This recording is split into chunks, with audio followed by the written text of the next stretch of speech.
perkembangan distributed generation selanjutnya juga men-trigger atau memancing para peneliti misalkan memikirkan pembangkit listrik ini bisa disuplai atau didukung oleh sistem penyimpan energi yang seperti apa. Di antaranya yang dipertimbangkan adalah hydrogen fuel cells, karena sama seperti baterai pada umumnya bahwa yang dipentingkan di sini adalah suatu sistem penyimpan energi di mana ketika distributed generation yang berbasis renewable energy, terutama itu mempunyai keluaran daya listrik yang fluktuatif, maka baterai atau penyimpan energi ini bisa menyimpan energi sementara. Dan hydrogen fuel cell sebetulnya juga menyimpan energi dalam bentuk electrochemical, di mana di sini hidrogen itu sebelumnya diproduksi misalnya elektrolisis atas air menggunakan energi yang bisa berasal dari sumber-sumber energi baru terbarukan. Kalau kita ingin betul-betul bersih ya, dari wind turbine, photovoltaic, hydro power, atau yang katakanlah di perbatasan gitu, nuclear power plants.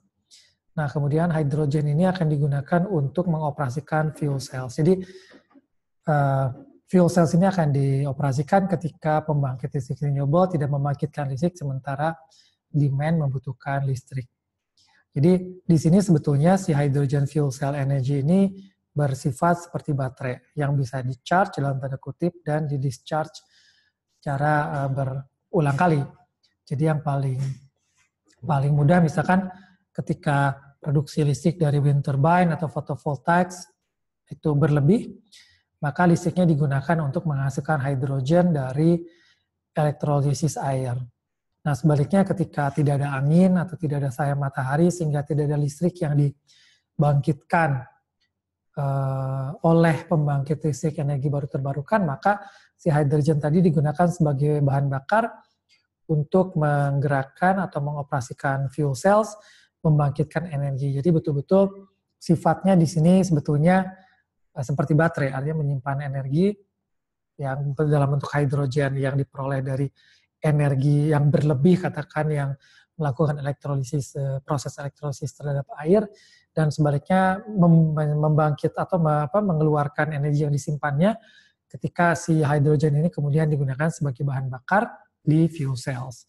Nah, pada prakteknya hydrogen fuel cells ini dikategorikan sebagai ramah lingkungan karena hidrogen dihasilkan dari elektrolisis air dan juga hasilnya tidak mengeluarkan emisi ke udara yang mencemari lingkungan sebagaimana ketika bahan bakar berbasis fosil digunakan.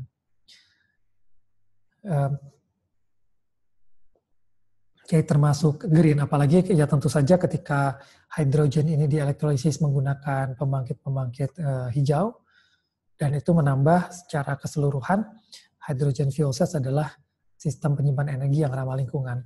Nah, dalam diagram kapasitas watt hours dan daya watt ini, hydrogen fuel cells itu secara watt berada di area yang tidak berbeda jauh dengan baterai, mungkin lebih sedikit secara teori, tetapi watt hours-nya relatif lebih tinggi dari baterai karena sebetulnya itu bergantung dari penyimpanan hidrogen secara praktis sebesar apa hidrogen bisa disimpan untuk menyimpan energi sebelum kemudian dimanfaatkan hidrogennya untuk membangkitkan listrik. Jadi pada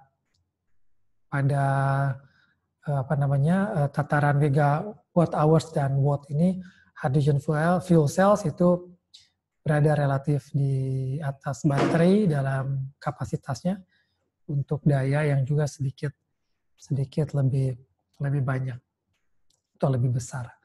Nah, ini tentang fuel cell sebagai salah satu sistem penyimpan energi yang dikombinasikan atau bisa dikombinasikan dengan distributed generation.